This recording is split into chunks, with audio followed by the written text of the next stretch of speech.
Hello, NeXT community. So I've got a NeXT Turbo Cube board here, and we've updated it up to 128 megs of RAM, and as usual, many projects going. So it won't power up, and I know I just bought some more of these Panasonic 2/3 volts batteries, but since we're doing sorcery today anyway, I thought I would try one of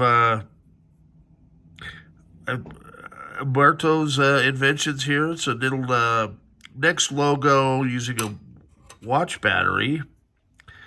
And let's see if we can kind of zoom in here to figure out where the positive end is. Come on, iPhone. Oh, maybe I need to do it over here. There we go. So my eyesight's not so good. And we'll zoom. Ah, yes. So we see plus here. If I could get my finger over there. There we go. Ooh, that's nasty looking.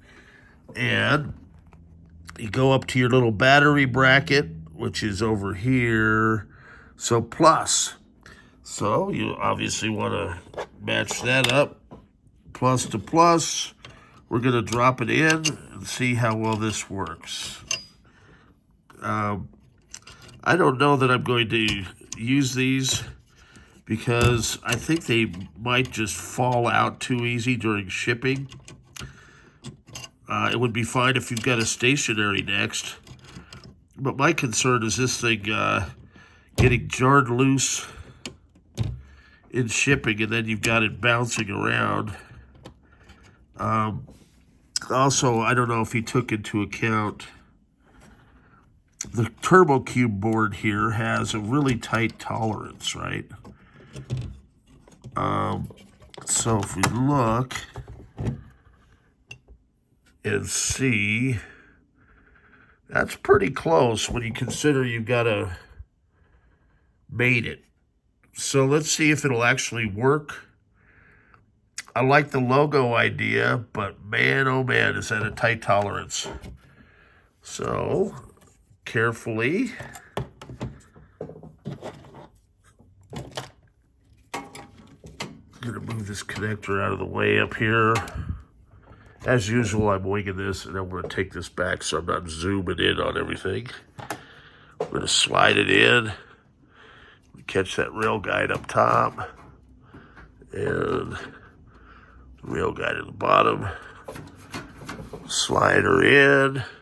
Then you want to stop here. And we're going to connect this 50-pin connector with good. You want to have good light here. You want to make sure that it's aligned, right? And then you just kind of clip it into place. I make this kind of look easy because I do it all the time. And then let's see if it snaps into place or if that logo is going to cause an issue. Okay. Well, we'll find out, won't we? So, I'm going to look like a fool here. I'm connecting the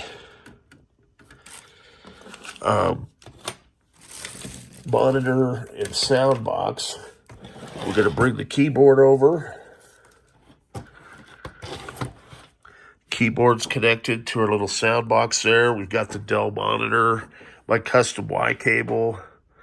And so what I've done on this Zulu SCSI card, this is kind of part 2. I created a 2.8 gig single partition with OpenStep using Previous. And Previous will set the extension to .sd. I've changed it over to .hda. So let's see if this sorcery works. One, will the system power up with the new BIOS battery? And I'm not getting anything. So we go review my connections. I got the keyboard set in. Looks like a good connection there. And I am wondering if that battery got jostled. Okay, let's make sure the plug's plugged in. Yep. And try one more time. Okay. Well, I'm going to go ahead and pull it out so we can see what's going on here. Ah, man. I am sorry I'm being a little bit klutzy here, but if that sits and it's a good angle, we can actually see if that BIOS battery came loose.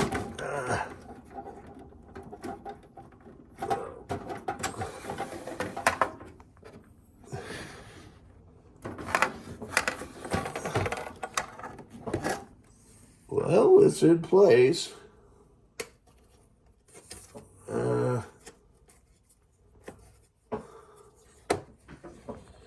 Maybe it needs to go face down or something. And that's what I was afraid of. All right. Okay. So it springs out pretty easy.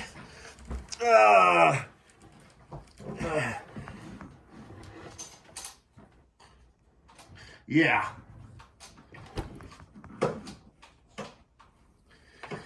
Okay.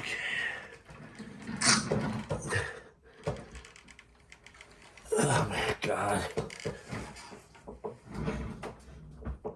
I mean, I'm an expert at this. Okay. At least in my mind. And we're going to look at the positive to positive. Try it face down, right? This time.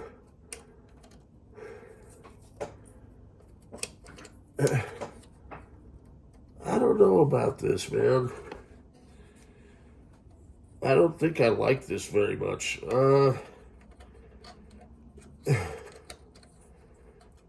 I may get my multimeter meter over here because I can see this being an issue. All right, it's fancy and all with the logo, but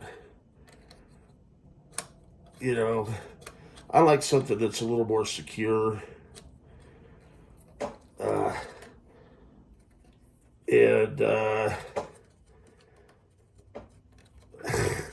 This just isn't going to do it for me. So I'm going to end the video and see if I can find